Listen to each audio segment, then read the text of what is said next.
경제적 자유를 향한 책과 함께 떠나는 여정에 여러분을 초대합니다. 책을 인터뷰하다 책 리뷰 전문 채널 책뷰 시작합니다. 안녕하세요. 저는 행부세라고 합니다. 책뷰 네 번째 시간입니다. 오늘은 조던 피터슨 교수님의 12가지 인생의 법칙, 혼돈의 해독제로 찾아뵙게 되었습니다.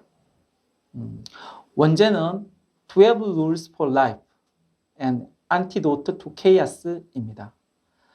피터슨 교수님은 캐나다 외딴 시골 마을 출신으로 직업은 심리학과 교수입니다.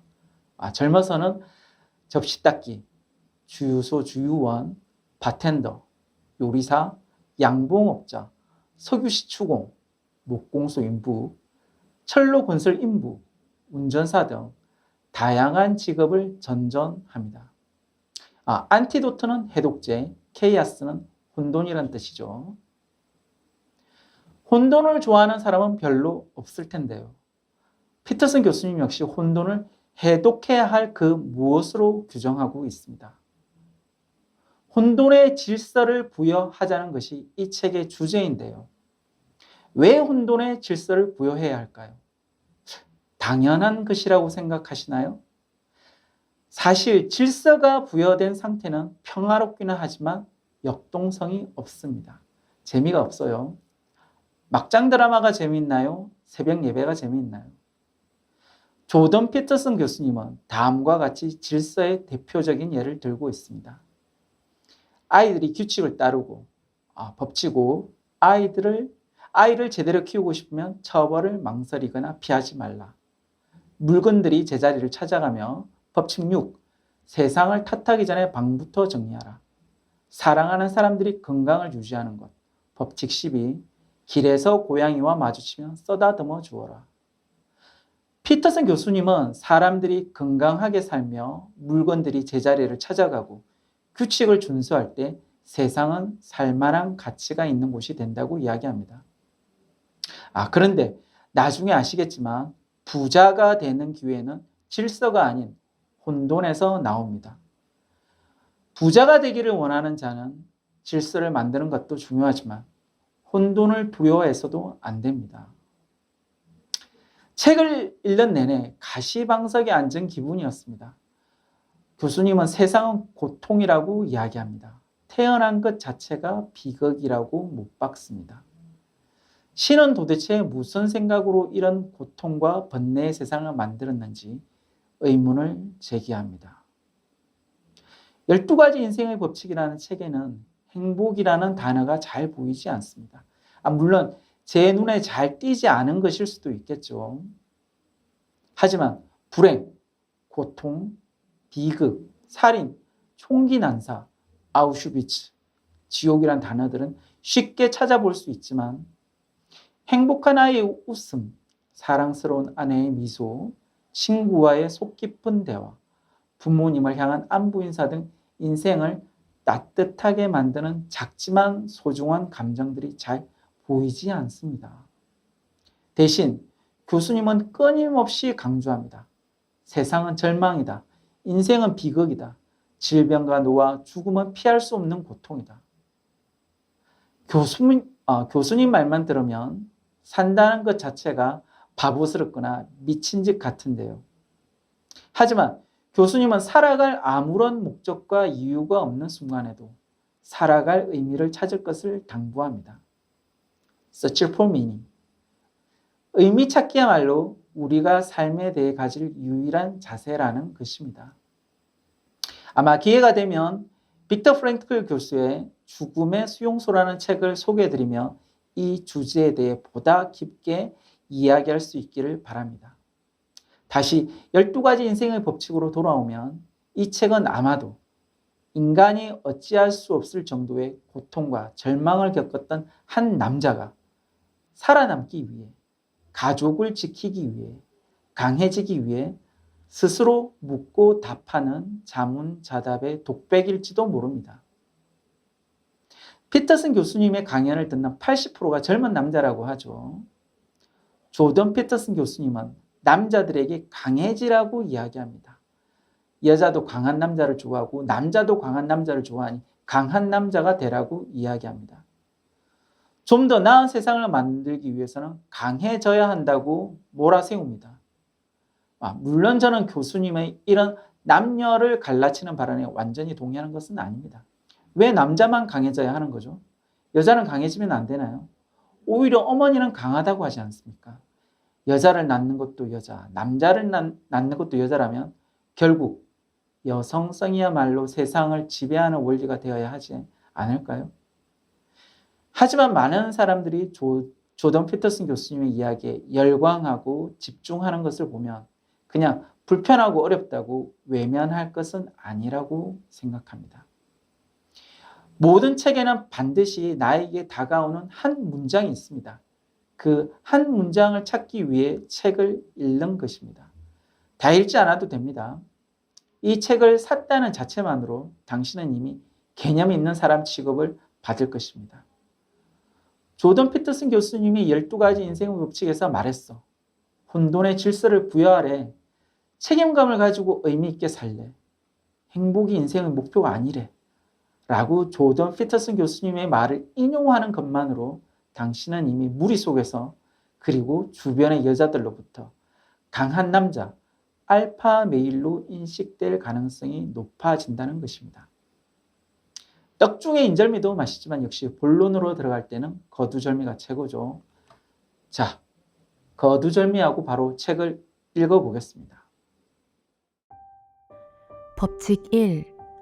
어깨를 펴고 똑바로 서라 중에서 어깨를 펴고 똑바로 선다는 것은 두 눈을 크게 뜨고 삶의 엄중한 책임을 다하겠다는 의미다. 어깨를 펴고 똑바로 선다는 것은 혼돈을 질서로 바꾸기 위해 적극적으로 노력하겠다는 의지의 표현이다.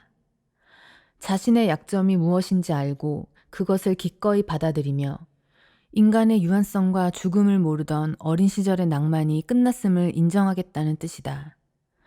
또한 생산적이고 의미 있는 현실을 만들기 위해 어떠한 희생도 감수하겠다는 뜻이기도 하다. 어깨를 펴고 똑바로 서면 어떤 모습이 될까요? 단순하게 생각해 봅시다. 커 보입니다. 커 보인다는 것은 상대방에게 내가 힘이 세니 덤비지 말라는 경고의 역할을 합니다. 싸우지 않고도 이기는 방법이라고 할 수 있습니다. 근데 피터슨 교수님이 단지 싸우지 말고 승리하기 위해 어깨를 펴고 똑바로 서라라고 말씀하신 걸까요? 물론 그럴 가능성을 100% 배제할 수는 없지만 좀 더 깊게 생각해 볼 필요가 있습니다. 삶이 무겁고 버겁다고 부부정하게 서 있지 않는 것, 생산적이고 의미 있는 현실을 만들기 위해 대가를 치르는 것, 마냥 즐겁고 천진난만했던 어린 시절에서 과감히 벗어나 인간의 나약함과 유한성을 깨닫고 고통스러운 현실을 직시하는 것, 이것이 바로 어깨를 펴고 똑바로 서는 것의 의미라고 교수님은 말합니다. 부자가 되는 것과 어깨를 펴고 똑바로 서야 하는 것은 무슨 상관이 있을까요? 원하는 경제적 목표를 이루기 위해서는 반드시 그에 합당한 대가를 치루어야 합니다. 치루어야 할 대가가 있다는 것을 아는 것만으로 여러분은 부자라는 목표에 한층 더 가까이 다가갈 수 있습니다. 앞으로 여러분이 걷게 될 험난한 여정에서 여러분은 조력자를 만나게 될 것입니다. 모든 조력자가 그렇지는 않지만 어떤 조력자는 도움에 대한 대가를 요구할 것입니다. 오히려 대가를 요구하지 않는 조력자는 사기꾼이나 도둑놈일 가능성이 있으므로 조심하셔야 합니다. 욕심이 큰 것은 죄가 아닙니다.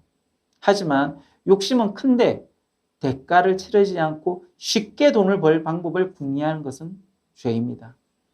그때 어깨를 펴고 똑바로 서서 의연하고 당당하게 그 대가를 치르시기 바랍니다. 비굴하게 공짜를 바라지 마십시오. 대가를 치르는 것이 무서워 현실을 외면하지 마시기 바랍니다. 생산적이고 의미 있는 현실을 만들기 위해 어떠한 희생도 감수하시기 바랍니다.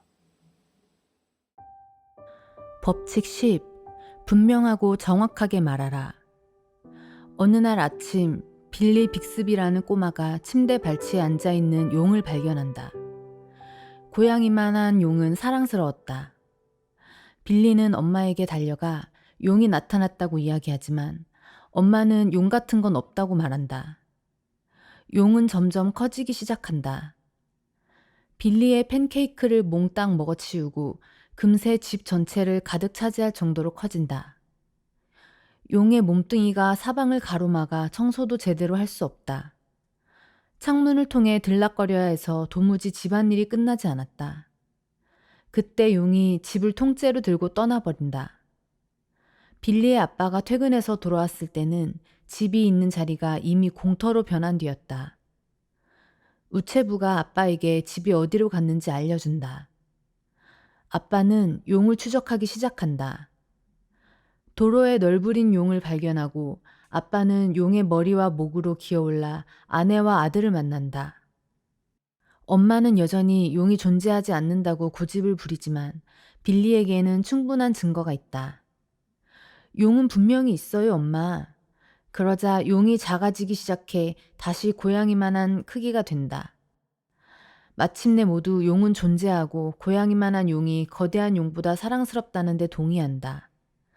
엄마가 눈을 깜빡이며 풀이 죽은 목소리로 왜 조금 전에는 용이 그처럼 커졌는지 묻는다. 빌리가 속삭이듯 대답한다. 아마 주목받고 싶었겠죠.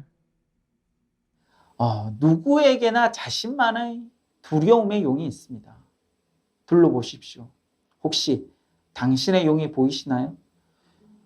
용은 보이지 않고 벽만 보이신다고요? 혹시 용이 산더미만큼 커져서 벽처럼 보이는 것은 아닐까요? 용의 어마어마한 크기에 압도되신 것은 아닌가요? 이미 커져버린 용을 어떡하냐고요? 그때 방법이 있습니다. 우리도 용만큼 커지면 됩니다. 거인이 되면 됩니다. 우리 속에 잠자는 거인을 깨울 수 있는 방법은 역시 독서뿐입니다. 기성전 독서죠. 거인의 어깨를 빌리는 것도 좋은 방법입니다. 만약 문제가 정말 크고 나 혼자 해결할 수 없는 것이라면 도움을 요청해야 합니다. 타인을 내버리지 않고 전문가에게 위임해야 합니다. 나에게는 무섭고 거대한 용처럼 보이는 문제도 의사, 변호사, 세무사 같은 전문가에게는 작고 귀여운 도마뱀 정도에 불과한 경우가 많습니다. 두려움의 용은 언제나 주목받고 싶어 합니다. 5분 동안 내면의 두려움을 직시해 보시기 바랍니다. 그럼에도 불구하고 언뜻 해결 방법을 찾지 못한다면 그건 아무리 우리가 노력해도 해결할 수 없거나 또는 실제로는 일어나지 않는 걱정일 수도 있다는 것입니다. 저도 두려움을 이겨내는 것을 잘 하지는 못하지만 여러분과 함께라면 헤쳐나갈 수 있을 것이라고 확신합니다. 함께 용기를 내보도록 하시죠. 법칙 10. 분명하고 정확하게 말하라 중에서 지적 탐험을 위한 대화는 참여한 사람 모두 진심을 듣고 말하며 진실을 추구하려는 것이다. 그래서 중요하고 매력적이며 흥미롭고 의미가 있다. 이때 발견하는 의미는 당신 내면의 깊은 곳에서 보내는 신호다.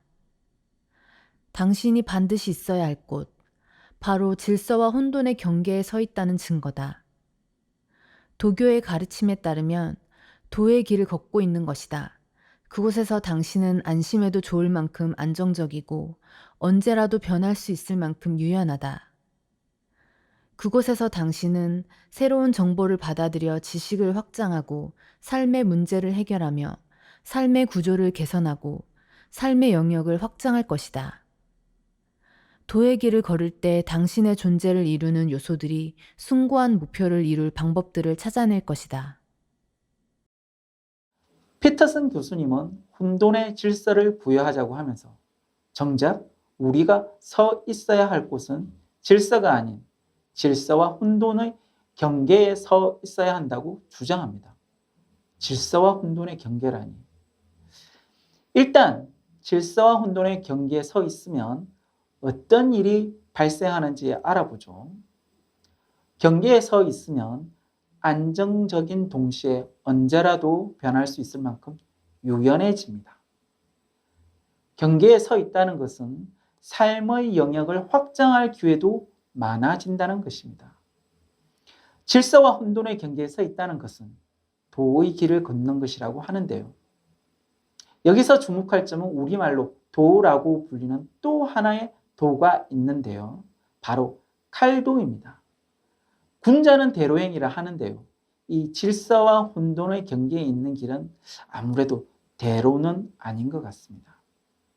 오히려 칼날만큼 좁고 날카롭고 불안하고 위태롭기 짝이 없습니다. 앞으로 책뷰는 여러분에게 안전벨트라는 개념을 제시할 텐데요. 우리는 이 튼튼하면서도 탄력 있는 안전벨트를 허리에 메고 마치 번지 점퍼를 하는 것처럼 필요하면 혼돈 속으로, 필요하면 질서 속으로 우리 자신을 밀어 넣을 것입니다. 웃으면서. 그 안전벨트가 무엇인지는 차차 알아가고요. 오늘은 이쯤에서 마무리 지을까 합니다. 책은 결국 작가가 자신의 이야기를 하는 것인데요. 조던 피터슨 교수님도 이런저런 이야기를 했지만 결국 자신의 이야기를 하고 싶었던 것이 아닐까요? 법칙 12, 길에서 고양이와 마주치면 쓰다듬어 주어라 에서 교수님은 자신의 아픈 따님 이야기를 담담하게 하시는데요. 부모로서 고통에 몸부림치는 어린 자식을 보는 것만큼 힘든 일도 없을 것입니다. 이런 암담한 상황에서 정신이 붕괴되지 않는 방법은 자신의 멘탈을 가혹하리만치 강하게 단련하는 것밖에는 없었을 것입니다. 피터슨 교수님에게 한없는 연민과 더불어 무한한 존경과 감사를 드리는 바입니다. 법칙 12. 길에서 고양이와 마주치면 쓰다듬어 주어라. 인생의 힘든 순간을 겨우 지나오면서 내가 터득한 비결 하나는 시간 단위를 아주 짧게 끊어서 생각하는 것이다. 다음 주를 어떻게 보내야 할지 막막하면 우선 내일만 생각하고, 내일도 너무 걱정된다면 1시간만 생각한다. 1시간도 생각할 수 없는 처지라면 10분, 5분, 아니 1분만 생각한다. 사람은 상상 이상으로 강인하다. 지금 눈앞에 놓인 문제를 마주할 용기만 낸다면 생각보다 더 많은 것을 견딜 수 있다. 힘들고 어려울 때일수록 아주 사소한 아름다움을 볼 수 있어야 한다. 그래야 원하는 것이 이루어지지 않았을 때 인생이 완전히 망가지는 걸 막을 수 있다. 우리가 돈이 없지 기백이 없나? 부자로 가는 길 위에 서 있는 한, 당신은 이미 부자입니다. 책뷰는 당신과 함께 걷겠습니다.